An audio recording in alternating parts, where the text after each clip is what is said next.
Welcome back to my channel. This is Engineer Giacomo, and today I'm working on a freezer. It's an Arctic Air.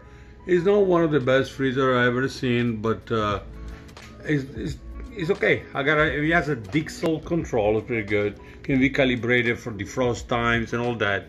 Does work okay. What was really nice about this unit was the price. I pay only $200. I mean, I was part of another deal. I bought a nice machine, this one, and a countertop freezer. I sold the one because I had no need for it.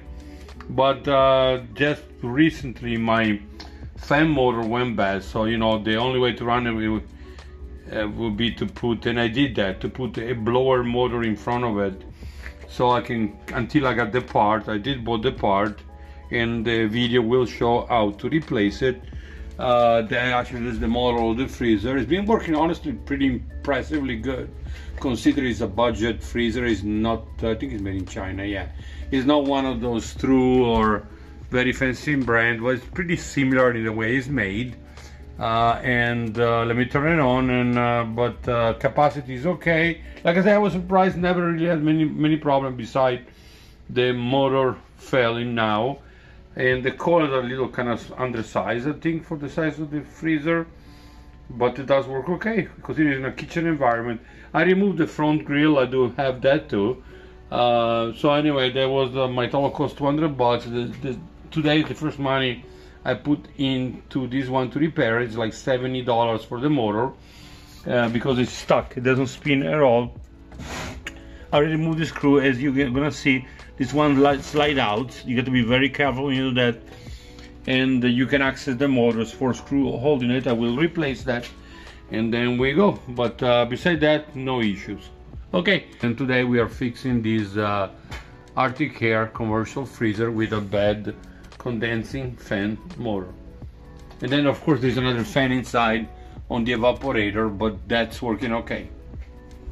And sometimes you get confused if you don't see it spinning. Most of the time when you open the door it stops, and most freezer, until it reaches a certain temperature, the fan will not start spinning. So don't think it's not working when you open the door. I don't think it's not working when you just turn it on.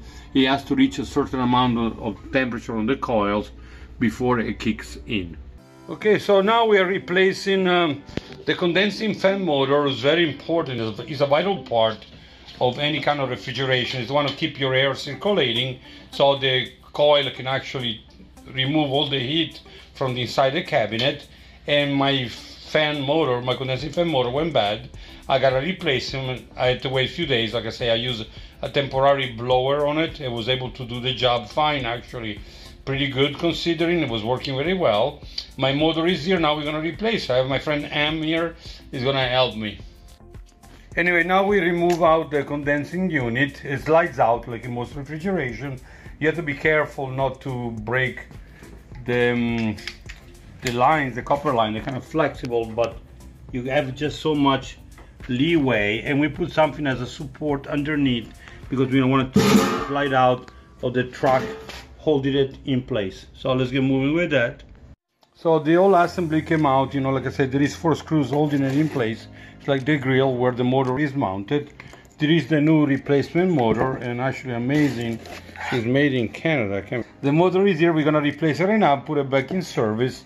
This one was completely stuck, as you can see. It cannot really spin freely, so I was shutting down on thermal overload. Okay, the new motor is mounted. The old one is there, and we find out with just the grease got caked up and dry with time. It wasn't spinning for the reason. So now it's mounted. We just need to put the blade back on, and you can see it's spinning freely versus the other one. And it has a little rubber support so the blade doesn't vibrate. And that's it. And then of course we screw it, and we got it ready to go. So we changed the fan motor. It's actually running. It's hard to see because the speed it moves makes it look like it's not running, but it is. And there was the connection, just 2 wire nuts. It was easier to take apart the little box attached to the compressor for the electrical connector. So we did it that way. I'm gonna put a little liquid tape on it to make it watertight, and Our freezer is back operational. Now we're gonna push back gently the whole unit. That's one thing you have to be careful. You don't want to do it too fast or too rough. You want to do it in a gentle manner. Okay, that's it. Our freezer is back up and running. It's gonna take a while to cool off, but it will drop. Compressor is okay. As you can see, the temperature is constantly dropping. It's been only less than 10 minutes since I turned it on. It is blowing cold air inside. Let me see, and now, yeah, the fan is spinning. When I opened the door, it stopped, but it was spinning when I opened it. But it is getting cold very quickly, and yeah, it's like constantly dropping. It's blowing nice amount of heat from the bottom. Like I said, the fan was very important. Of course, while I was there, I kind of cleaned the coils, a little abused. When I got it, they were very, very abused. I don't know how.